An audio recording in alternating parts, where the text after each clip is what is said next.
Hello there again, friends. It's Ms. Holmes here, coming to you from my happy place, my beautiful kindergarten classroom, room C2, right here at Jack London Elementary School, also known as home of the cutest little class in town. Before I share another treat with you today, friends, I'd like to remind you that I still need your support. I need you to please subscribe to my YouTube channel, Storytime with Ms. Holmes. You can do that right now for me. Just go ahead and push that subscribe button. It's completely free. And by doing that, you will help support me so I can keep recording these fantastic books for you and for lovers of literature everywhere, from littles to bigs alike. So today I have a special story to read. This is a book that belongs to one of my former students who is now a big first grader, Jayden. Now I'm really proud of Jayden. He's come so far as a reader. And for the last few weeks, Jayden, with another friend, Riel, another student from our class last year, my two former students come in every Friday and read a special book to my kindergarten class. We call them our guest readers, and they've been doing an amazing job. So Jayden brought this book in last week to read to my kindergarten class. And I said, oh, that's so adorable. I'd love to record that on Storytime with Ms. Holmes for you, Jayden. So here it is. It's titled, The Little Ghost Who Was a Quilt. And this is written by Riel, Nason, and it's illustrated by Byron, Eggenschwiler. And I always tell my students that before we begin a new book, we turn it around on the back and we see, is there a sneak peek from the author? And there is. It says, it's hard to be a ghost when you're a quilt. I would think so. So I'm excited to add this to Storytime with Ms. Holmes and dedicating it to Jayden. Keep reading, Jayden. You make me so proud.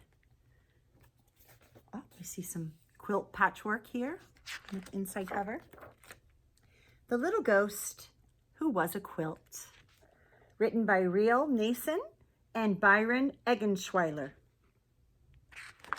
Read by Ms. Holmes for Jayden.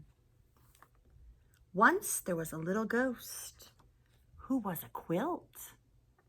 That's different.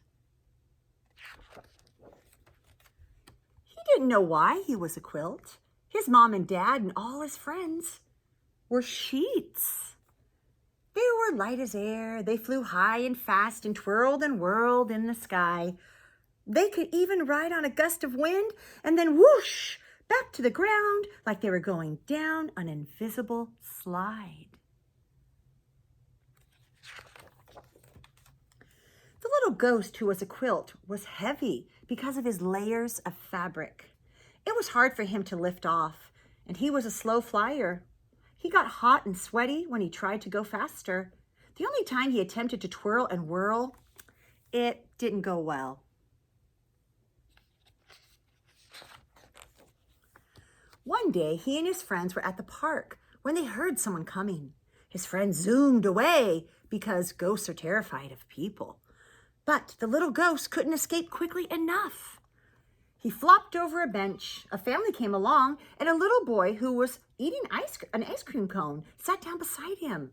The little ghost had never been so close to a human before, and he felt fear in every fiber of his fabric. The boy only stayed a few minutes, but he dropped a big blob of melted ice cream right on the little ghost's face, right there.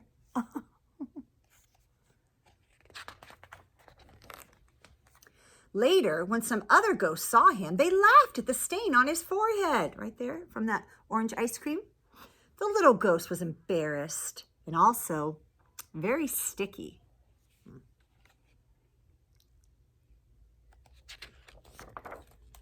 The little ghost didn't like being different. His mom told him he had an ancestor who was a checkered tablecloth, and his great-grandmother was an elegant lace curtain. Everyone said she was the most beautiful ghost they'd ever seen. Even knowing that, the little ghost didn't feel any better.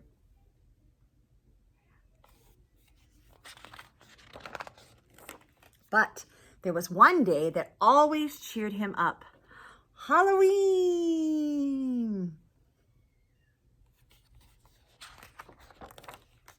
People seemed excited about ghosts on Halloween. And sometimes children dressed as them to trick or treat. Every year, the ghosts went to watch the festivities. They stayed silent and still in the trees and pretended to be decorations far away from any humans. See, they can watch safely up here. And all the trick-or-treaters think, oh, they're just cool Halloween decorations. Too heavy to hover, the little ghost, who was a quilt, usually draped himself over a clothesline. He never had a very good view. This year, he had a better plan. He remembered how close he had been to the boy at the park, so he decided he would be brave and fold himself over a chair on a porch, right in the center of the action.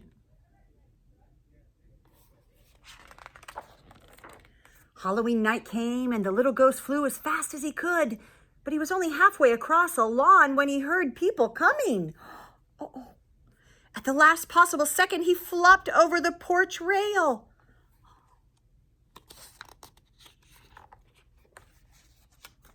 A mom walked up the driveway with a little girl dressed as a ballerina.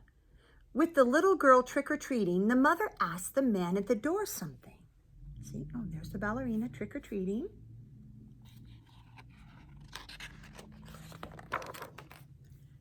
The next thing the little ghost knew, the mom had picked him up. He was so scared. He thought his seams might even come unstitched. The mom wrapped the little ghost around the girl and put them both in a wagon. The girl had been cold, and now the little ghost was keeping her warm. He could hardly believe what was happening.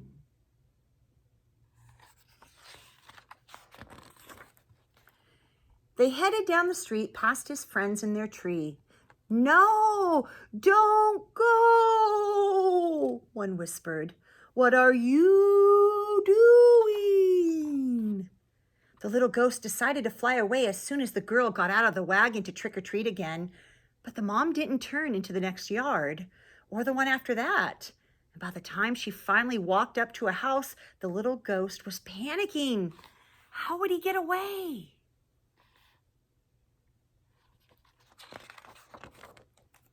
The mother parked the wagon and carried the little girl and the little ghost into the house. The little ghost didn't know what to do. He reminded himself to stay calm and be brave. The little ghost peeked around the room. There were Halloween decorations everywhere. He even saw a branch trimmed with lollipop ghosts. They looked just like his friends in the tree. Oh yeah, cute. I see it right there. The girl tucked the little ghost, who was a quilt, under her legs as she sorted her candy into piles.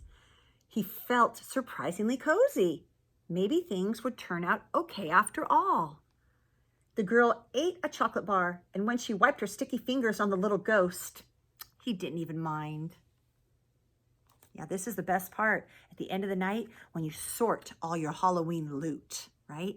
Organize all your candy in your favorite piles, and you count how many of each you got.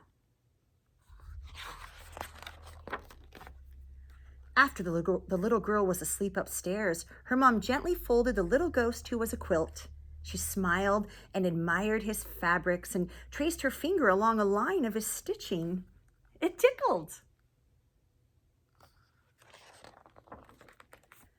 She set the little ghost on the couch and went upstairs too.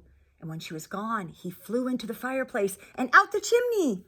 His smile was 3 squares wide.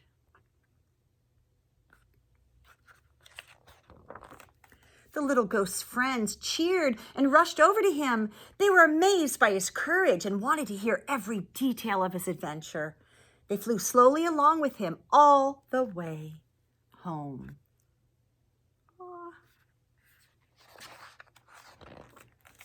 The little ghost was so happy that he felt like he was floating without even trying.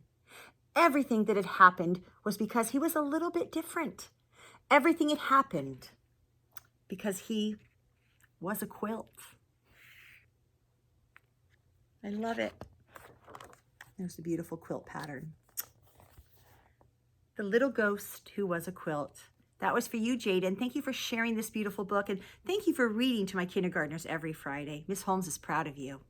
Stay tuned for more Halloween treats, friends. I have many more stories coming up on Storytime with Miss Holmes.